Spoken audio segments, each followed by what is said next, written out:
Salut la compagnie, c'est Jules Melon et aujourd'hui dans Impro Ciné Critique, je vais rendre un petit hommage à Bertrand Tavernier qui malheureusement vient de nous quitter en vous parlant de son film sorti en novembre 1981, un peu plus d'un mois avant ma naissance d'ailleurs, Coup de torchon, sorte de comédie dramatique policière avec un casting royal puisque nous y retrouvons Philippe Noiret, Isabelle Huppert, Jean-Pierre Mariel, Stéphane Audran, acteurs et actrices d'ailleurs qui sont partis aussi il n'y a pas si longtemps que cela.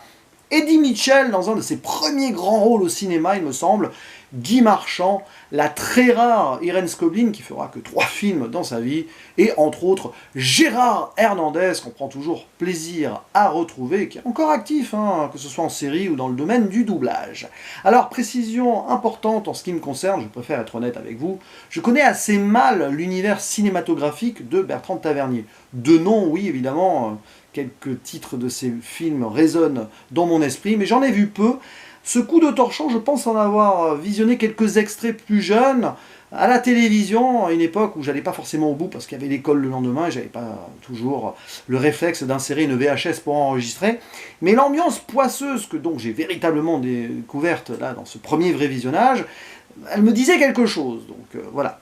Précision aussi, il s'agit d'un film adapté d'un roman américain écrit par Jim Thompson qui s'appelle 1275 âmes et qui référençait d'ailleurs ce titre dans le film, et probablement une œuvre cinématographique très inspirée du fameux Voyage au bout de la nuit de Louis-Ferdinand Céline. C'est une transposition grosso modo avec ce côté nihiliste et pessimiste de l'humanité, parce que voilà, le synopsis, on va faire simple, c'est l'histoire donc d'un policier, unique flic dans un village africain en Afrique occidentale en 1938, avant la Seconde Guerre mondiale, qui est teasé pendant tout le film d'ailleurs, à l'époque des colonies françaises.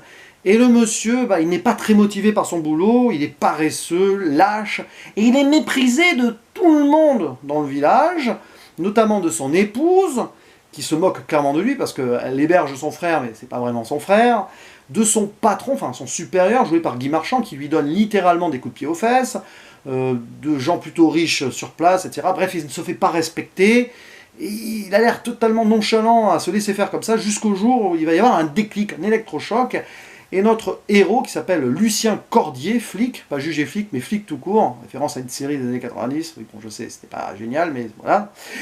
Bref, un jour, Lucien va péter un plomb, et va décider, pour faire simple, d'éliminer les gens autour de lui, en devenant une sorte de tueur. Voilà. Pourquoi pas ? Et alors, ce film est bercé d'un humour noir, notamment dans sa première partie, c'est presque comique, on a envie de se moquer du personnage principal, c'est terrible de voir à quel point Bertrand Tavernier essaie de nous tourner en dérision, tout en... On peut le prendre en pitié aussi, même si la façon qu'il a d'agir, pas vraiment. Et puis après, ça va tourner en drame, en côté thriller polar même, et c'est très étrange, d'autant plus qu'au-delà des gens qui le méprisent, Lucien est amoureux d'une femme qui est battue par son mari, c'est assez glauque, clairement, dans ce village, tous les gens sont plus ou moins détestables, c'est la lie de l'humanité ici en place, et les habitants locaux en subissent les conséquences, et le policier laisse faire, donc il est amoureux d'une femme, voilà, enfin il est amoureux, il était très proche d'elle, en tout cas, c'est plus ou moins sa maîtresse, et il va rencontrer aussi une institutrice qui débarque, et donc, il a l'attachement et l'amour facile aux femmes, on va dire ça comme ça. Bref, il se passe plein de choses, je vais pas spoiler et tout, mais c'est une ambiance ce film. Et on voit que Bertrand Tavernier, il aimait clairement mettre en scène des histoires fortes. Et alors, au-delà de la narration qui est terrible, avec des dialogues qui sont bercés d'un humour très cinglant et pinçant, il y a cette mise en scène qui m'a marqué. Toujours auprès de l'action, caméra épaule, souvent steadicam, on tourne autour du personnage, on est clairement en train d'être témoin de ses méandres, presque on sonde sa psychologie avec l'œil du spectateur qui se faufile un peu à ses côtés, etc. Et Philippe Noiret est génial. Mais ça, c'est l'acteur ultime.